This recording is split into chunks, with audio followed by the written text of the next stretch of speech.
As President of the Commonwealth War Graves Commission, the organisation responsible for the creation and upkeep of the magnificent and deeply moving Menin Gate, I'm delighted to have this opportunity to thank the people of Flanders, and especially Ypres and members of the Last Post Association, for continuing to honour the sacrifice of our fallen. What if the greatest secret of the British monarchy was never written in history books, but whispered in a dying man's final breath? At 89 years old, Prince Edward, Duke of Kent, lay in his hospital bed inside Windsor Castle, his voice faint but urgent. Family members leaned in, but it was Catherine, Princess of Wales, he summoned closer. What he revealed was no ordinary confession. It was a secret of hidden power, a queen's masterstroke, and a truth capable of shaking Buckingham Palace to its very core. This deathbed revelation could rewrite the monarchy forever. The hardest working members of the royal family. She's president and patron of countless charities and good cause. Please welcome Her Royal Highness the Duchess of Kent. The Duke's final mission. The bond between Prince Edward and his cousin, Queen Elizabeth II, ran deeper than royal blood. Born into a world of privilege and duty, Edward had spent his entire adult life walking 3 steps behind the crown, never seeking the spotlight but always present when needed. Their relationship wasn't built on formality but on genuine trust and shared understanding of what it meant to carry the weight of tradition. As 2025 dawned, those closest to the Duke noticed the changes. His once steady gait had become shuffled, his booming voice now barely above a whisper. Lady Helen Taylor, his devoted daughter, watched with growing concern as her father struggled to complete even the simplest royal engagements. The man who had represented the Queen at independent ceremonies across the Commonwealth, who had stood guard over royal protocol for more than half a century, was finally succumbing to time. But Edward carried something that wouldn't let him rest. Deep in his memory lay a conversation from Queen Elizabeth's final months. This is BBC News from London. Buckingham Palace has announced the death of Her Majesty Queen Elizabeth II. In a statement, the palace said the Queen died peacefully at Balmoral this afternoon. A private moment when she had pulled him aside after a family gathering. Her eyes, still sharp despite her advancing years, had fixed on his with unusual intensity. She had made him promise something that day, something that would need to wait until the right moment arrived. That moment came on a gray February morning when the Duke felt his strength failing him completely. The doctors had been clear about his prognosis, and Edward knew his time was running short. It was then that he made the call that would change everything. He asked for Catherine to come to him immediately, alone except for William, and prepare herself for something that would alter her understanding of her role forever. The Duke's commitment to his cousin's wishes had never wavered, not through decades of changing governments, family scandals, or public scrutiny. This final act would prove to be his most important service to the crown, ensuring that Elizabeth's vision for the monarchy's future would survive long after both of them were gone. A queen's hidden strategy. To understand the magnitude of what Queen Elizabeth II had planned, we need to look back at her final years with fresh eyes. While the public saw a grandmother enjoying her Golden Jubilee celebrations and family moments, behind palace doors, Elizabeth was orchestrating perhaps the most significant transition in royal history since her own coronation. The Queen had been watching Catherine closely since she first appeared at William's side as a university student. Unlike the media frenzy that often surrounded royal relationships, Elizabeth observed Catherine's character through quiet family moments, informal conversations, and her behavior during increasingly public appearances. What she saw impressed her beyond measure.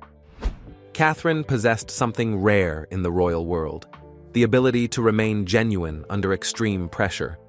During her engagement period, while photographers followed her every move and commentators dissected her every outfit choice, Catherine maintained a calm dignity that reminded Elizabeth of her own approach to royal life. But more importantly, the Queen recognized in Catherine a modern sensibility that could bridge the gap between ancient traditions and contemporary expectations. In her private study, surrounded by portraits of centuries of monarchs, Elizabeth began crafting a plan that would revolutionize the role of a royal consort. This wasn't about titles or ceremonial positions. Those were surface changes that meant little in the real world. Instead, Elizabeth envisioned giving Catherine actual power, real influence that could shape policies, support causes, and modernize the monarchy from within. The conversations with the Duke of Kent began during the pandemic years, when the royal family found themselves isolated like everyone else. During long phone calls and socially distanced garden walks, Elizabeth shared her growing concerns about the monarchy's future relevance. She worried about public support, about whether the institution could survive in an age of social media and instant criticism. But she also saw opportunity in Catherine's growing popularity and natural leadership abilities. Elizabeth's plan was bold and unprecedented.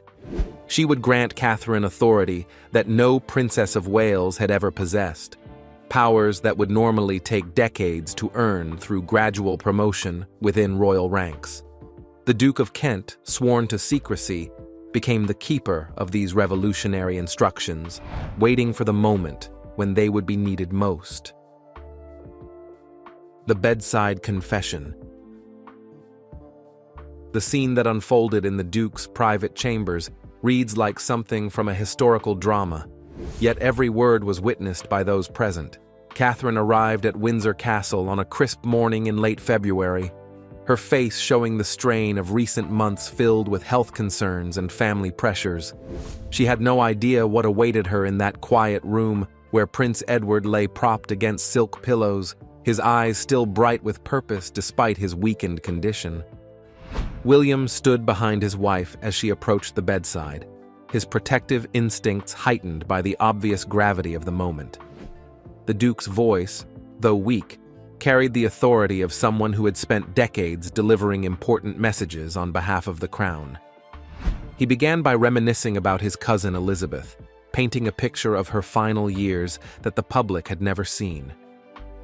"Your grandmother," he told William, his words carefully chosen, "spent her last months planning for a future she knew she wouldn't live to see. She worried about the monarchy's survival, but she also saw hope in unexpected places." His gaze shifted to Catherine, whose hands were clasped tightly in her lap. "She saw that hope in you, my dear. She saw strength where others saw only beauty, wisdom where others saw only youth." The Duke reached into a wooden box beside his bed, withdrawing an envelope sealed with the Queen's personal wax seal. The sight of that familiar mark brought tears to Catherine's eyes. It was exactly like the seals on the private letters Elizabeth used to send to family members, letters that always contained the most heartfelt and honest communications. As Edward broke the seal and began to read Elizabeth's words aloud, the room seemed to grow smaller and more intimate. The Queen had written in her own hand, something she rarely did in her final years due to arthritis, showing just how important this message was to her. Her instructions were clear, detailed, and revolutionary. Catherine was to be granted unprecedented authority within the royal framework, powers that would make her a true partner in governing the monarchy's future direction. But there was more. From a second, smaller box, the Duke withdrew something that made Catherine gasp audibly. A necklace of such extraordinary beauty that it seemed to capture and reflect every ray of light in the room. The centerpiece was a pink diamond of impossible size and clarity, surrounded by smaller stones that created a pattern reminiscent of flower petals. This wasn't just jewelry. It was a symbol of trust, a physical manifestation of Elizabeth's confidence in Catherine's abilities. The revolutionary powers. The authority that Queen Elizabeth II planned to transfer to Catherine goes far beyond anything the public might have imagined. Traditional royal consorts had always operated within carefully defined limits, supporting their spouses while maintaining a respectful distance from actual governance. Elizabeth's vision shattered these conventions entirely. The most significant element involved the power to issue royal warrants, a privilege that hadn't been granted to a Princess of Wales for over a century. These warrants aren't merely ceremonial endorsements, they represent economic influence worth billions of pounds annually. Companies that receive royal warrants see immediate increases in sales, international recognition, and cultural prestige. By granting Catherine this authority, Elizabeth was essentially giving her the power to shape British commerce and culture through strategic endorsements. The implications extend far beyond business. Catherine's known passions for mental health awareness, childhood development, The challenges facing children in the UK today can often feel overwhelming. Both William and I have seen that many young people are struggling to cope with the impact of bullying, bereavement, domestic violence, family breakdown, and more. and environmental sustainability could now be supported through official channels. Imagine the impact when companies aligned with these causes receive royal recognition, creating a ripple effect that influences corporate behavior across entire industries. This wasn't just about supporting good causes, it was about using the monarchy's soft power to drive societal change. Elizabeth's instructions also included what palace insiders describe as governance consultation rights. This meant Catherine would have input on major royal decisions, from charitable patronage selections to public engagement strategies. For the first time in modern history, a Princess of Wales would sit at the table when important choices about the monarchy's direction were being made, not as a silent observer, but as an active participant. The Queen had studied Catherine's approach to public life and was impressed by her instinctive understanding of modern communication. While maintaining royal dignity, Catherine had shown an ability to connect with ordinary people in ways that felt genuine rather than staged. Elizabeth recognized this as exactly the quality the monarchy needed to remain relevant in the digital age. Perhaps most importantly, the new authority included what Elizabeth called family welfare oversight. As the royal family faced increasing public scrutiny and personal challenges, Catherine was being positioned as a stabilizing force who could help navigate crises with both compassion and strategic thinking. This role would prove crucial as various family members dealt with health issues, relationship problems, and public controversies. The revolutionary nature of these powers cannot be overstated. Elizabeth was essentially creating a co-leadership structure within the monarchy, acknowledging that the challenges of the 21st century required more than traditional approaches could provide. Catherine's influence would shape not just her own role, but the entire institution's evolution toward a more collaborative and responsive model of royal governance. The Pink Diamond Legacy. The necklace that accompanied Elizabeth's directive carries a story as remarkable as the powers it represents. At its heart lies the legendary Williamson Pink Diamond, a 23.6-carat marvel that represents one of the rarest and most valuable gemstones in royal collection history. But the journey of this extraordinary stone reveals as much about Queen Elizabeth's character as it does about the treasure itself. The diamond's origins trace back to 1947, when Canadian geologist Dr. John Williamson discovered it in his Tanzanian mine. The timing couldn't have been more perfect. Princess Elizabeth was about to marry Prince Philip. I, Philip. I, Philip. Take thee, Elizabeth Alexandra Mary. Take thee, Elizabeth Alexandra Mary. To my wedded wife. To my wedded wife. Again and again the people called for Elizabeth and Philip. Again and again they joyfully responded. And the world was watching this young couple who represented hope for a post-war future. Dr. Williamson's decision to present the raw diamond as a wedding gift created an immediate connection between the stone and Elizabeth's reign. Initially, the famous House of Cartier crafted the diamond into a jonquil-shaped brooch, a delicate flower design that became one of Elizabeth's favorite pieces for state occasions. Photographs from the 1950s and 1960s show her wearing it at everything from Commonwealth ceremonies to intimate family celebrations, always positioned close to her heart. The soft pink hue seemed to complement her personality, warm and approachable despite her formal role. But Elizabeth had grander plans for this special stone. In the 1970s, working in complete secrecy with royal jewelers, she commissioned a transformation that would turn the brooch into something even more personal. Additional pink diamonds, some from other royal pieces, and others carefully selected to match the original stone's unique color, were incorporated into an elaborate necklace design. The result was a piece of jewelry that existed nowhere in official records, known only to Elizabeth and her most trusted advisors. The necklace represents more than exceptional craftsmanship or monetary value, though experts estimate its worth at well over £20 million in today's market. Each element of its design carries symbolic meaning. The central stone represents continuity and strength, while the surrounding smaller diamonds form patterns that echo both traditional royal motifs and more modern organic shapes. When worn, the piece creates an almost ethereal glow around the wearer's neck, commanding attention without appearing ostentatious. Elizabeth's decision to entrust this treasure to Catherine wasn't made lightly. The Queen had observed Catherine's natural elegance and ability to wear significant jewelry without being overwhelmed by it. More importantly, she recognized that Catherine understood the deeper meaning behind such gifts. They weren't about personal enrichment, but about carrying forward the weight of history and responsibility that comes with royal privilege.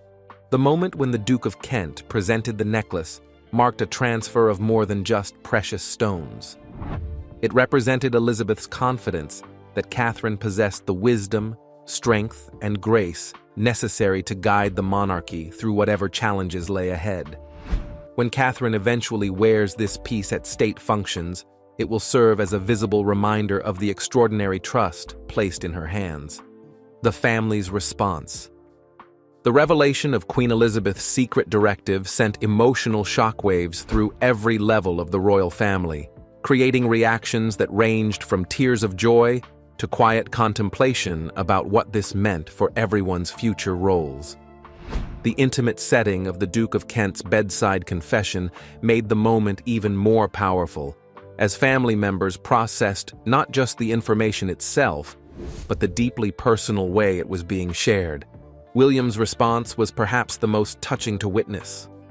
Those present described how his face moved through a range of emotions: surprise, pride, and then a deep satisfaction as he realized his grandmother's wisdom in recognizing Catherine's unique qualities. He had watched his wife navigate the complexities of royal life with increasing confidence, but seeing her receive such extraordinary recognition from Elizabeth validated everything he had believed about her capabilities. King Charles, despite his own health challenges throughout 2025, King Charles smiled and waved to crowds this morning, a day after spending time in hospital dealing with side effects from his cancer treatment. Immediately grasped the strategic brilliance of his mother's plan. Palace sources indicate that he had been seeking ways to modernize the monarchy while preserving its essential character, and Elizabeth's directive provided a roadmap for exactly that kind of evolution. His decision to formally endorse Catherine's new authority, particularly regarding royal warrants, demonstrated his complete support for the transformation his mother had envisioned. The reaction from Princess Anne proved especially meaningful given her reputation as the hardest-working royal and her sometimes skeptical view of changes to traditional protocols.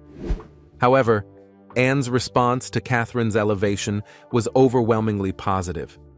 She reportedly told other family members that she had long admired Catherine's work ethic and natural instincts, and that Elizabeth's choice showed remarkable insight into what the monarchy needed for its future survival. For the younger generation of royals, including Princess Eugenie and Princess Beatrice, the announcement created a new template for what royal women could achieve. Rather than being limited to ceremonial roles and charitable patronages, Catherine's example suggested possibilities for genuine influence and leadership within the institutional framework. This shift could reshape expectations for royal daughters and daughters-in-law for generations to come. The Duke of Kent's own children, particularly Lady Helen Taylor, expressed profound relief that their father had finally been able to fulfill his promise to Queen Elizabeth.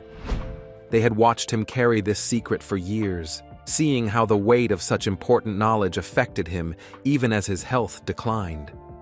His successful completion of this final royal duty brought peace to his mind during his remaining days.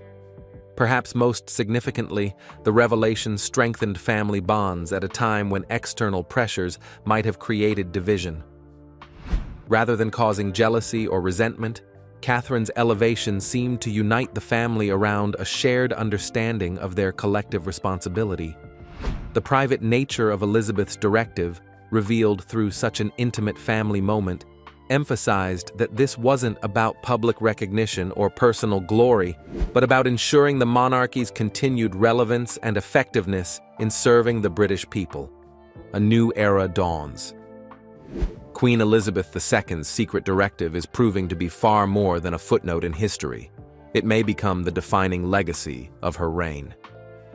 What she set in motion has elevated Catherine, Princess of Wales, into a role unlike any royal consort before her. This quiet yet revolutionary transfer of authority shows how Elizabeth envisioned the monarchy adapting to a modern world without tearing apart centuries of tradition. Catherine's new powers, especially the right to issue royal warrants, are not mere ceremonial gestures. They allow her to influence Britain's global image, shaping how industries, cultural institutions, and businesses present themselves. Every endorsement she makes sends a signal, not just of prestige, but of values. And Catherine has already made clear what those values are: sustainability, mental health, and the well-being of future generations. The potential impact on the environment alone is enormous. By directing royal recognition toward companies leading in green innovation, Catherine can spark competition across industries to align with responsible practices. It's a subtle yet powerful form of economic guidance that merges tradition with urgent modern priorities. Her advocacy for mental health and childhood development, once seen as charitable passions, now carries institutional weight. With royal backing, organizations working in these fields gain visibility, funding, and influence that can push governments and communities to act. This is not just symbolism. It's leverage that creates real-world change. On the global stage, Catherine's popularity adds another dimension. Unlike state visits bound by rigid protocol, her soft diplomacy reaches hearts directly. When she champions British creativity or innovation, she becomes a living ambassador for modern Britain, strengthening ties in ways that political leaders cannot always achieve. At its core, this transformation illustrates Elizabeth's genius: reform without rupture. By handing Catherine the tools of influence rather than rewriting constitutions, she showed how a monarchy can evolve gracefully. The pink diamond necklace entrusted to Catherine is more than jewelry. It's a symbol of faith that she will carry the crown into the future with balance, empathy, and strength. But the question remains: will Catherine's revolutionary role fortify the monarchy's foundations or test its resilience? Tell us what you think. Can Catherine truly redefine royal power without breaking tradition? Share your thoughts in the comments, and don't forget to subscribe for more hidden truths from behind palace walls. The next revelation may change everything you thought you knew.